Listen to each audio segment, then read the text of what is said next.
Hai, ini Elsie. Ini Esa. Ini Manda, dan ini Feni.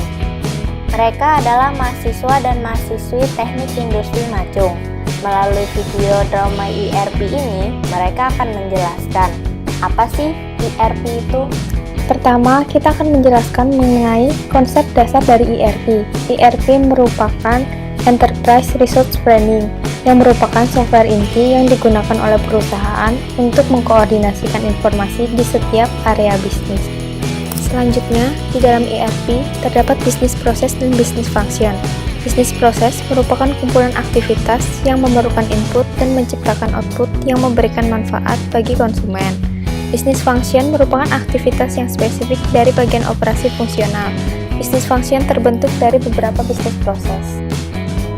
Terdapat area operasi fungsional terdiri atas yang pertama accounting and finance, bertugas dalam merekap transaksi penjualan pembelian bahan baku, gaji, dan penerimaan kas dari pelanggan. Inputnya antara lain data penjualan, sedangkan outputnya laporan keuangan.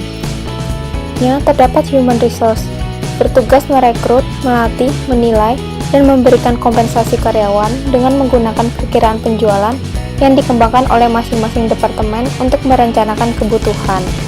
Inputnya antara lain data keterampilan, sedangkan outputnya database keterampilan.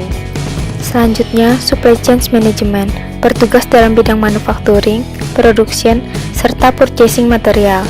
Inputnya antara lain data penjualan produk, tingkat persediaan. Outputnya laporan produksi dan persediaan. Terakhir, marketing and sales, bertugas dalam mengembangkan produk, menentukan harga, serta mempromosikan produk kepada pelanggan. Inputnya antara lain data pelanggan, outputnya strategi penjualan. Kita akan menjelaskan mengenai evolusi ERP. Enterprise Resource Planning atau ERP merupakan software yang mengintegrasikan dan mengkoordinasikan informasi antar area bisnis dalam sebuah perusahaan. Perkembangan hardware dan software komputer memiliki peningkatan yang sangat pesat. Berdasarkan umur, jumlah transistor yang dapat dibangun ke dalam chip komputer dapat meningkat menjadi 2 kali lipat setiap 18 bulan. Jadi, komputer semakin cepat, semakin ringkas, dan semakin murah. Pada tahun 1960 merupakan cikal bakal dari terbentuknya ERP, atau disebut juga evolusi ERP tahap 1. ERP tahap 1 ini berdasarkan dari konsep perencanaan kebutuhan material. Pada tahun 1970 merupakan evolusi ERP tahap 2. Di sini ERP disebut dengan closed loop MRP. MRP ini diintegrasikan dengan fungsi-fungsi bisnis manufaktur lain yang kemudian menghasilkan sistem baru yang disebut dengan Manufacturing Resource Planning. MRP mendukung perencanaan hingga ke penjualan, produksi, penjadwalan, dan perkiraan order konsumen. Pada tahun 1980 terjadi evolusi ERP tahap 3. MRP berkembang menjadi MRP 2 yang memperkenalkan konsep mengenai penyatuan kebutuhan material dan kebutuhan sumber daya untuk proses produksi. Ini merupakan perkembangan dari closed loop MRP yang sebelumnya dengan 3 tambahan elemen, yaitu perencanaan penjualan dan operasi, interface keuangan, dan terdapat simulasi.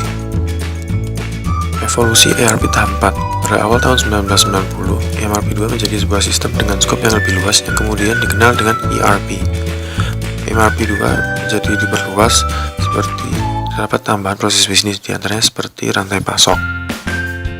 Evolusi ERP tahap 5 terjadi pada tahun 2000. Perluasan dari sistem ERP menjadi ERP 2, penambahan fungsi area pada sales marketing dan customer support. Perkembangan software ERP dimulai pada tahun 1972. Sistem analis dan pengembangan program atau SAP dibentuk oleh 5 mantan pekerja IBM pada bagian sistem analis. Tujuan SAP ini adalah agar mampu mengembangkan software standar yang dapat dikonfigurasi untuk memenuhi kebutuhan masing-masing perusahaan, menjadikan data yang tersedia secara real-time, dan pengguna dapat bekerja pada layar komputer bukan dengan output yang dicetak tebal. SAP merupakan perangkat lunak modular seperti program individu yang dapat dibeli, diinstal, dan dijalankan secara terpisah, tetapi semua data diekstrak dari database umum. Pada tahun 1980, penjualan tumbuh pesat. SAP menambah kemampuan softwarenya dan diperluas ke pasar internasional. Pada tahun 1982, SAP merilis R2 mainframe atau software ERP. Pada tahun 1988, SAP mulai pengembangannya menjadi pengembangan sistem R3 untuk mengambil keuntungan dari teknologi client server. tahun 1952, versi pertama dari SAP R3 telah dirilis. SAP R3 sistem dirancang menggunakan pendekatan Open Architecture. Open Architecture ini adalah perusahaan software pihak ketiga yang didorong untuk mengembangkan add-on software yang dapat diintegrasikan dengan perangkat lunak yang ada. Pada tahun 2000, kompetisi SAP di masa ERP ada dua, yaitu pemegang dari PeopleSoft yang didirikan oleh Larry Ellison, Bob Miner, dan Ed Oates. Lalu ada Oracle yang didirikan oleh David Davovic, seorang mantan karyawan IBM. Namun pada akhirnya, tahun 2004, Oracle berhasil dalam usahanya untuk memenangkan pasar ERP. Adapun software ERP yang tergolong gratis dan juga berbayar. Untuk yang gratis ada Copier, Open Bravo, dan Adempier. Untuk software ERP yang berbayar ada Oracle dan KAD. Manfaat menggunakan software ERP ini adalah memudahkan perusahaan untuk mengelola operasi, tidak hanya memantau. Dengan demikian dapat mengurangi biaya dan meningkatkan efisiensi operasional. Berapa sih biaya yang diperlukan untuk sistem ERP? Semua itu tergantung ukuran software yang dibutuhkan. Juga tergantung hardware yang mampu menjalankan software ERP. Lalu tergantung juga dari konsultan analisis biaya dan juga tergantung dari waktu untuk implementasinya. Apakah setiap perusahaan harus menggunakan ERP? Tidak, karena beberapa operasi bisnis dan beberapa segmen usaha mungkin tidak cocok dengan kehendak ERP. Terkadang sebuah perusahaan tidak siap untuk ERP karena kesulitan implementasinya. Jadi, manajemen tidak sepenuhnya memahami proses bisnis saat ini dan tidak dapat membuat keputusan pelaksanaan pada waktu yang tepat. Untuk proses penjualan, yang pertama, penjual memberikan price quote kepada pelanggan. Kemudian, penjual melakukan sales order. Setelah itu, departemen warehouse melakukan pick, pack, and ship. Kemudian, pihak accounting memberikan invoice untuk dilakukan payment oleh pelanggan. Dan proses itu akan berulang seterusnya. Kemudian terdapat sales quotation yang merupakan penawaran harga kepada customer, dan sales order yang merupakan pesanan penjualan dari customer. Data dari sales order akan menjadi dasar untuk pembuatan invoice. ERP sangat bermanfaat. Dapat meningkatkan proses sales order. Yang kedua, dapat mengurangi tingkat kesalahan entry karena menggunakan database terpusat. Yang ketiga, dapat meningkatkan akurasi informasi secara real-time bagi semua user. SAP ERP memiliki langkah-langkah sebagai berikut. Yang pertama, ada pre-sales activities, yaitu meliputi kegiatan marketing seperti menghubungi customer melalui telepon, kunjungan, dan surat menyurat. Yang kedua, sales order processing, yang meliputi aktivitas mencatat sales order. Pada sales order processing dicatat item yang akan dipesan, harga jual, dan kuantitas. Yang ketiga, inventory sourcing, yaitu aktivitas pemeriksaan catatan persediaan dan perencanaan produksi, apakah material yang tersedia dan dapat dikirimkan pada tanggal yang diinginkan konsumen. Yang keempat, delivery. Delivery berarti melepaskan dokumen pada warehouse untuk melakukan picking, packing, dan pengiriman order. Yang kelima, billing, yaitu membuat invoice berdasarkan data sales order ke dalam dokumen invoice. Kemudian yang terakhir, payment, yaitu merupakan pembayaran yang dapat dicatat pada sistem ERP. Menerapkan SOP sering disebut sebagai pegangan manajemen puncak pada bisnis. SOP merupakan bagian yang terpenting dari ERP. Mungkin menjadi elemen yang paling penting dari semua hal. ERP tidak akan bekerja dengan baik tanpa adanya itu. SOP membantu untuk menjaga permintaan dan penawaran agar berjalan dengan seimbang. Proses SOP ada 5. Yang pertama, melakukan sales forecast. Yang kedua, melakukan perencanaan permintaan. Yang ketiga, melakukan perencanaan penjualan. Yang keempat, melakukan pertemuan pra-SOP. Dan yang terakhir, menjalankan SOP. Sebelum ERP Education, antusias dan user mempunyai jumlah yang sama. Namun setelah ERP Education, jumlah antusias semakin bertambah dan user semakin berkurang. Artinya jumlah yang menginginkan perubahan untuk menjadikan ERP sebagai solusi semakin banyak.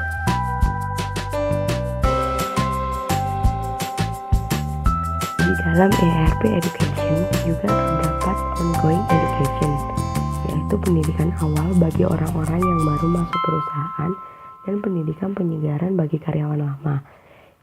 Hal ini diperlukan agar ERP dapat terus beroperasi secara baik dan semakin baik saat perusahaan terus meningkat ke area lain. Kita masuk ke materi production planning process. Apa sih production planning process itu?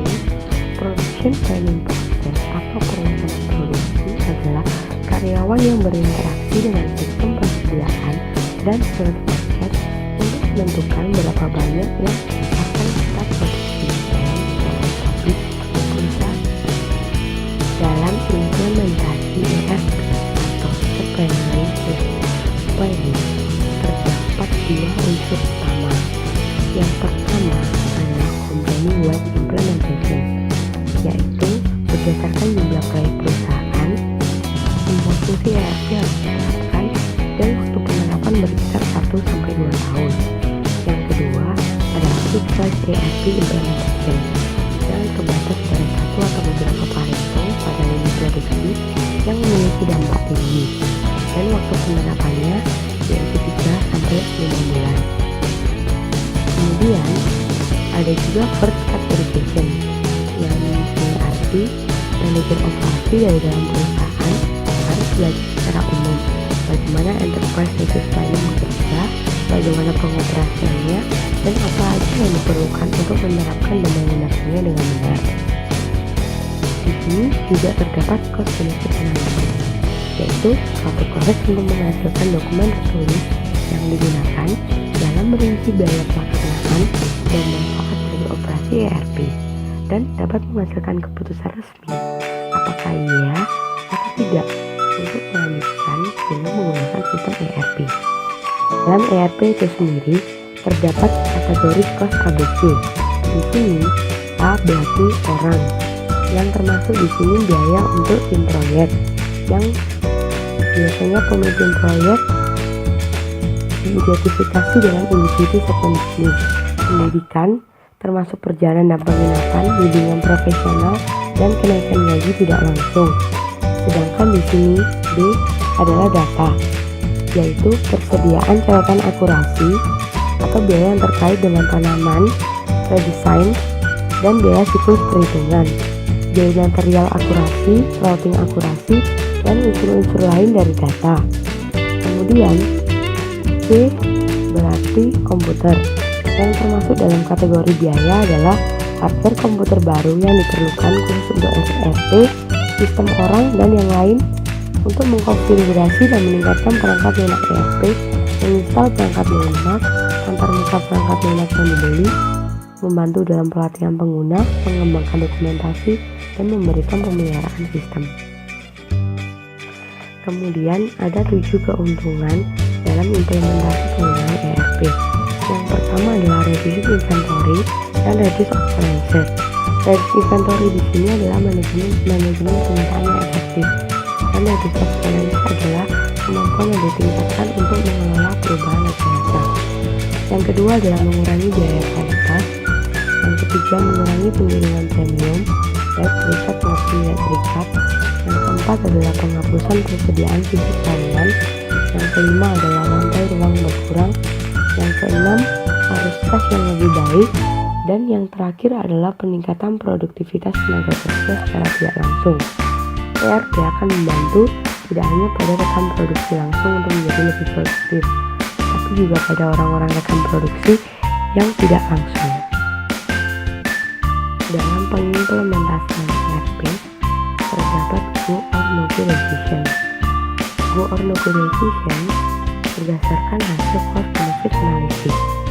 Terlihat bahwa manfaat ERP sangat menarik, maka keputusan untuk terus menjalankannya perlu dibuat resmi oleh pemilik perusahaan. Tapi jika tidak, maka keputusan harus diambil dan dipindahkan ke proyek yang lain yang lebih baik dari proyek sebelumnya. Dapat 3 prinsip penting di dalam production planning process. Yang pertama yaitu menggunakan sales forecast yang berdasarkan tingkat persediaan yang ada. Perencanaan agregat menyederhanakan proses perencanaan untuk interval waktu bulanan maupun 4 bulanan. Yang kedua adalah memecah perencanaan agregat menjadi perencanaan produksi yang lebih spesifik untuk masing-masing produk dalam interval waktu yang lebih kecil. Yang ketiga adalah menggunakan perencanaan produksi untuk menentukan kebutuhan bahan baku yang dibutuhkan. Production planning dalam ERP. Yang pertama adalah sales forecasting. Sales forecasting adalah kegiatan untuk memprediksi kebutuhan produk perusahaan ke depannya. Kemudian ada starting inventory, yaitu persediaan yang ada di perusahaan atau di suatu pabrik. Kemudian ada sales and operation planning, yaitu kegiatan menentukan apa yang akan perusahaan produksi. Data tersebut berdasarkan input dari sales forecasting dan starting inventory. Kemudian terdapat demand management, yaitu perencanaan produksi yang diperiksa menjadi unit waktu yang lebih kecil, seperti mingguan, harian, untuk memenuhi kebutuhan masing-masing produk secara individual. Kemudian ada juga MRP atau Material Recruitment Planning, yaitu menentukan jumlah dan waktu pesanan bahan baku. Proses ini menjawab material apa aja harus dipesan sehingga kita dapat memenuhi tingkat produksi tertentu. Kemudian purchasing adalah informasi kuantitas dari waktu dari MRP digunakan untuk membuat PO bahan kirim atau masak. Dan data scheduling menggunakan perencanaan produksi pada tahapan demand management untuk produksi. Dan yang terakhir adalah production, menggunakan jadwal produksi untuk operasi area dan menjawab apa yang akan kita produksi dan tenaga kerja apa yang dibutuhkan untuk memproduksi. Implementasi ERP selanjutnya adalah SOP atau Sales and Operation Planning. Apa sih Sales and Operation Planning itu? Dalam bahasa Indonesia berarti perencanaan sales dan operasi yang merupakan bagian penting dari ERP, bahkan mungkin merupakan yang terpenting dari semua elemen yang ada. ERP tidak akan bekerja baik tanpa adanya perencanaan sales dan operasi tersebut, karena hanya melibatkan sedikit orang dan tidak memakan waktu lama untuk melaksanakannya. Maka masuk akal dan lebih baik untuk memulai proses ini di awal implementasi ERP, sehingga kita dapat mendapatkan manfaat itu jauh sebelum proses ERP lainnya berada di tempat. Sales and Operation Planning atau SOP adalah langkah selanjutnya dari proses perencanaan produksi. Output dari langkah ini adalah untuk menyeimbangkan demand dengan kapasitas produksi. Inputnya berasal dari peramalan penjualan yang disediakan oleh marketing and sales. Production plan menjadi input bagi langkah berikutnya, yaitu demand management. Tujuannya adalah membuat suatu perencanaan produksi yang memenuhi demand tanpa melampaui kapasitas dan tingkat persediaan.